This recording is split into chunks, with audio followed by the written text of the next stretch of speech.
आखिर क्या मामला है, जरा मुझे भी तो बताओ।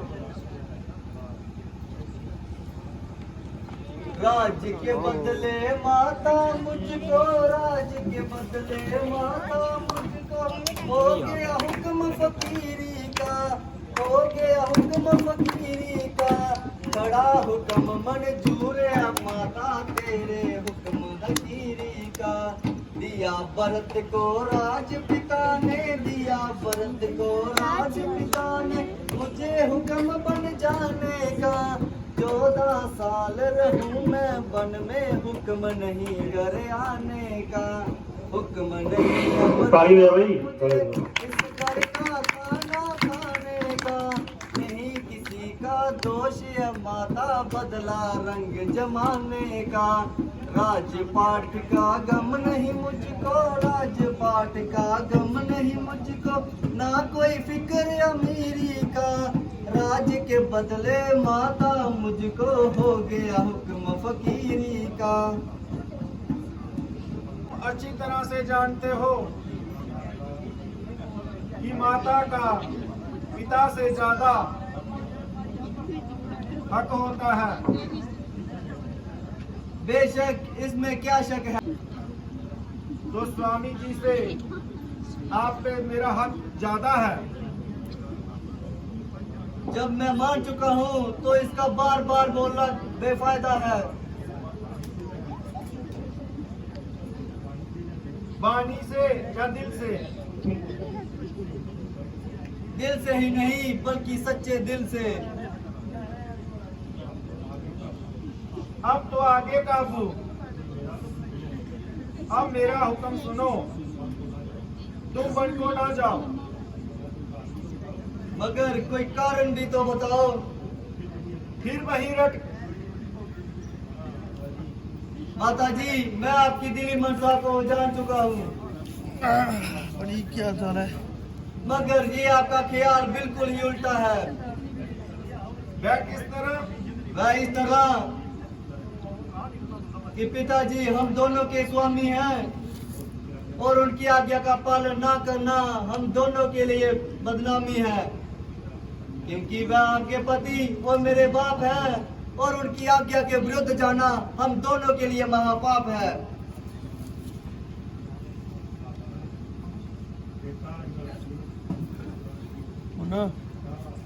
बेटा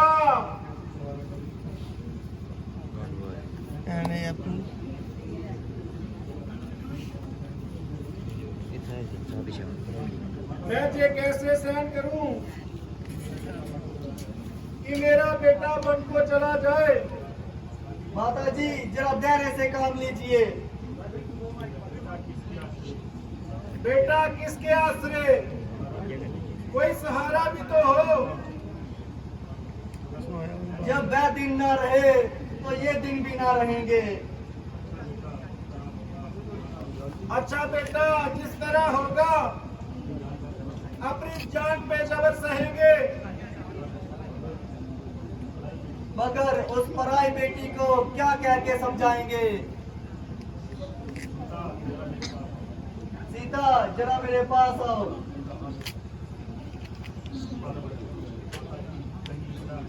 माता जी कहिए क्या क्या है।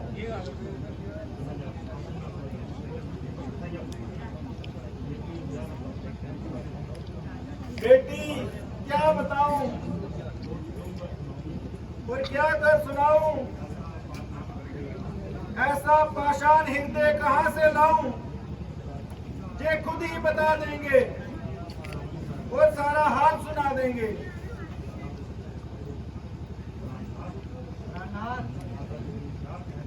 माता जी ये क्या करवा रही हैं और क्यों इस कदर आंसू बहा रही हैं? क्या दासी की निस्बत कोई शिकायत है तो माता जी को रंजनी आयत है? नहीं प्रिय जी, तुम पर तो उनकी संविदा नजर इजायत है और हर समय उनकी जुबान पर आपकी फरमादारी का हिदायत है। फिर इस तरह रंज का क्या कारण है? बेटा ही रंज करती हैं, वरना बात तो बिल्कुल सी साधारण है। यदि कोई हानि ना हो तो मुझे भी बता दीजिए।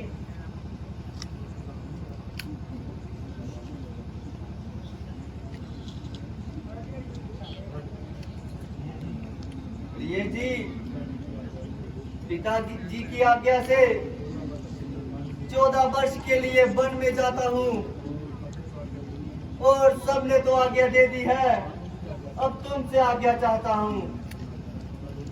इसमें ना पिताजी का दोष है ना माता कैकेयी का, बल्कि ईश्वर को इसी तरह मंजूर है। मेरी अनुपस्थिति में तुम अपना काम बड़े धैर्य से करोगी और मेरे माता पिता को भी मुझसे ज्यादा आराम देगी। भरत शत्रुघ्न और लक्ष्मण को कदापि उदास न होने देना। 14 वर्ष खत्म होते ही मैं तत्काल आऊंगा और एक पल भी देर ना लगाऊंगा।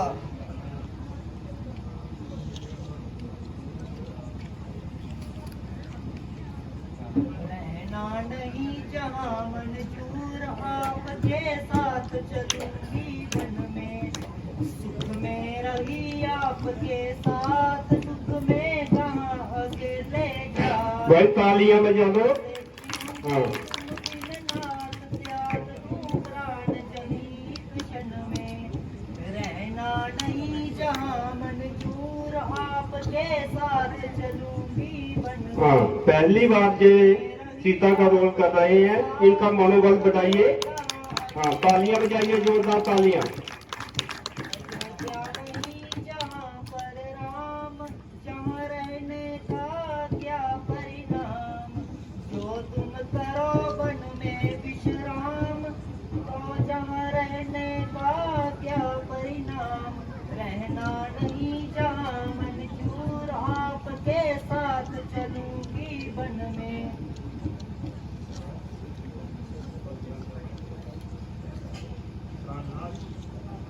प्राणनाथ,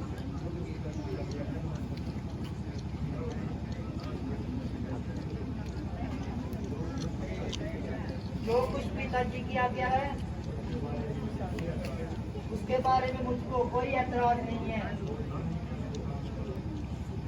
और ना ही उसके काम में दखल देने की मेरी कोई मजाल है। आप बड़ी खुशी से उनकी हुक्म की ताबीर कीजिए, मगर अपनी दासी को अपने साथ चलने की आज्ञा दीजिए।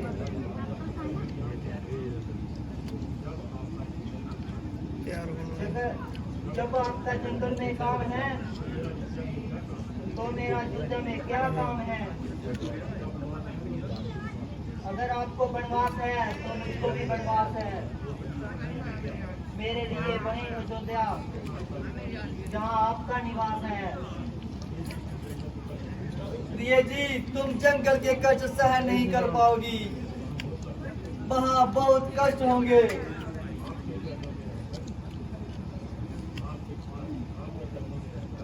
आपके चरणों में रहकर मैं सब कुछ सहन करूंगी।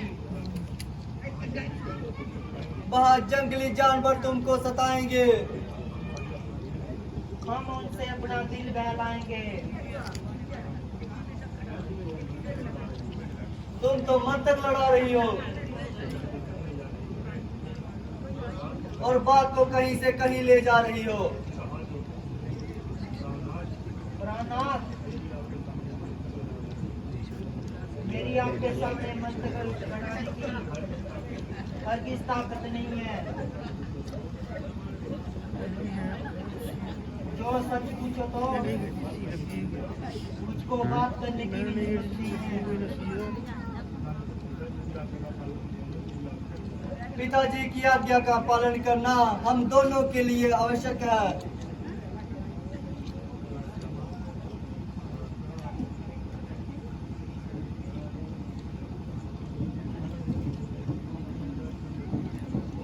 जो पिता का हुक्म है खुशी से करो, दूंगी हरगिज़ उसमें दखल ही नहीं। जो पिता का हुक्म है खुशी से करो, दूंगी हरगिज़ उसमें दखल ही नहीं। साथ आपके मगर चलूंगी मैं भी, जहाँ रहूंगी अब एक पल ही नहीं।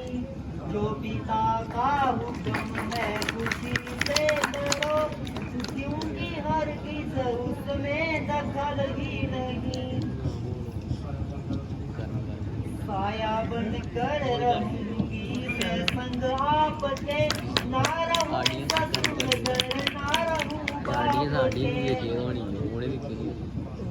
कष्ट देते हो मुझको किस बाप के, देखना चाहते जो मेरी शक्ल ही नहीं। जो पिता का हुक्म है खुशी से करो, दूंगी हरगिज़ उसमें दखल ही नहीं। स्वामी जी, मुझको आपकी आज्ञा हर समय स्वीकार है, मगर अपने पति को धर्म से सीता लाचार है। आप अपने को कलंक से बचाते हो, मगर वही कलंक मुझ पर लगाना चाहते हो। मरते मर जाऊंगी, मगर मगर माता जननी को के नाम को बट्टा न लगाऊंगी। अगर आप वन को जाएंगे तो आप सीता को कभी जीवित नहीं देख पाओगे। तुम वन में किस लिए जाती हो? आप किस लिए जाते हो? मुझे मेरे पिता की आज्ञा है। मुझे मेरी माता जी की आज्ञा है। हमारी माता जी की क्या आज्ञा है? आपके पिताजी की क्या आज्ञा है? मेरे पिताजी की आज्ञा है कि तुम वन में जाओ। मेरी माता जी की आज्ञा है जहाँ तुम्हारा पति जाए तुम भी वहाँ जाओ। तुम्हारे मंतव्य तो वास्तव में लाजवाब है, मगर तुम्हारा साथ जाना मेरे लिए एक तरह का अजाब है।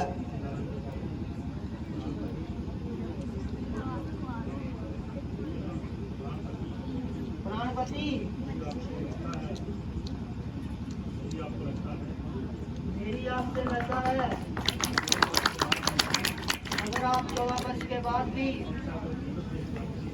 आप सीता को जीवित देख पाएंगे तो अवश्य छोड़ जाइए। अच्छा प्रिय, तो चलो, अब मुझे विश्वास हो गया कि तुम अपनी हट से नहीं टलोगी। अच्छा, माताओं को नमस्कार कीजिए और उनसे आशीर्वाद लीजिए। माता जी, आपके पाँव पड़ती हूँ और आज्ञा के लिए प्रार्थना करती हूँ। बेटी, क्या कहूँ, रोते रोते आंखों का पानी खत्म हो गया। आहें भरते भरते कलेजा बसम हो गया। ना मालूम मैंने ऐसा कौन सा कर्म किया था जो तुमने मुझे ऐसा संताप दिया। अभी अपनी किस्मत को रो रही थी, अब तुम भी साथ छोड़ने को तैयार हो और दोनों मेरी सोच से बेजार हो। अच्छा बेटी, किसी पर क्या गिला है, अपने कर्मों का फल मिला है। इस बुढ़ापे में जो ही बर्बाद होना था और हमने तमाम उम्र अपनी किस्मत को रोना था। अच्छा बेटी, अच्छा बेटा,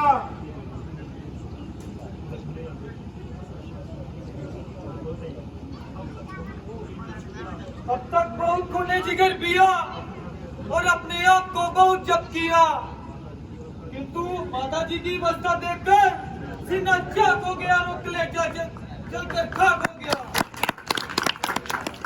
मेरी स्थिति में माता जी को इस कदर निशान है, मेरी जिंदगी पर लाख लानत अधिकार है। माता जी जरा आंखें खोलो, तुम्हारा लक्ष्मण तुम्हारे सामने उपस्थित है। अगर नहीं खोलती तो देखिए लक्ष्मण तुमसे पहले मरने के लिए तैयार है।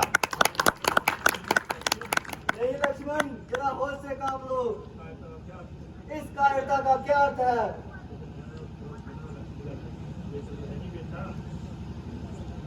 नहीं बेटा, मैं अच्छी हूँ। यूं ही चक्कर आ गया था। अजब अंधेर है,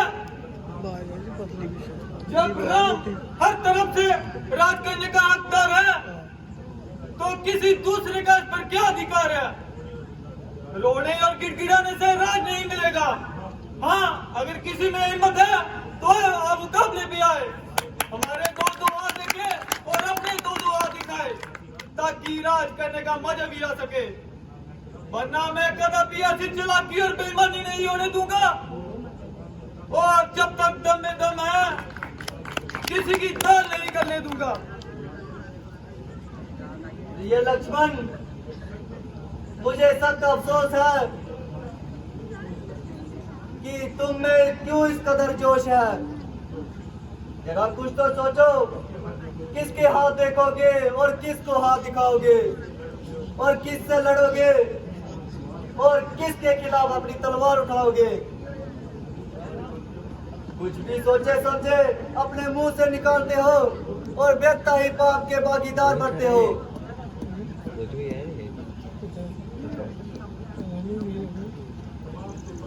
तमाम कुल का नाश हो रहा है, जिसे देखकर मेरा कलेजा पाश हो रहा है। उधर पिताजी की हालत बद से बदतर होती जा रही है और इधर माता जी बेचारी लग रो रही है और सीता बेचारी लग जमीन पर रो रही है। आपको ना मालूम कौन सा ताप चढ़ गया है और उल्टा मुझे ही कह रहे हो कि लक्ष्मण तुम्हारा गुस्सा बेफायदा इतना बढ़ रहा है। अच्छा, जो है तो जो ही सही। इस तरह सारे कुल का मलिया मेट करके भरत अवश्य ही राज कर लेगा और सूर्य पंछी मुकुट अपने सिर पर डाल लेगा। अगर न्याय और धर्म इसी का नाम है तो मैं भी अगर एक के को राज का मजना सिखा दूं तो सुमित्रा का दूध एक बार नहीं लाख बार हराम है।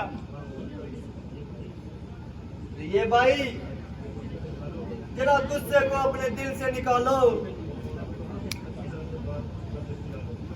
और अच्छी तरह से बात पे नजर डालो। इसमें बेचारे भरत का क्या कसूर? मैं तो बेचारा यहाँ से कोसों दूर है। तुम बार बार उसका नाम क्यों लेते हो और बेटा ही उसको दोष देते हो? माता के का तो यूं ही एक बहाना है, वरना ये तो हमारी आजमाइश का जमाना है। क्रोध की वजह से तुम्हारी तबीयत बिल्कुल बहाल है। रघुकुल की आन का तो बिल्कुल ही ख्याल नहीं। बहुत अच्छा, अगर आपकी यही इच्छा है तो अब अयोध्या में रहना लक्ष्मण के लिए भी कसम है। जीते जी आपका साथ नहीं छोड़ूंगा। मैं किसी भी अवस्था में आपसे मुंह नहीं मोड़ूंगा।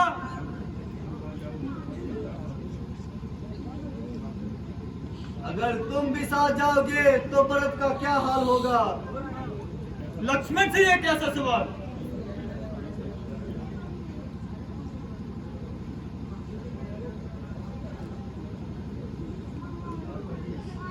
भ्राता जी,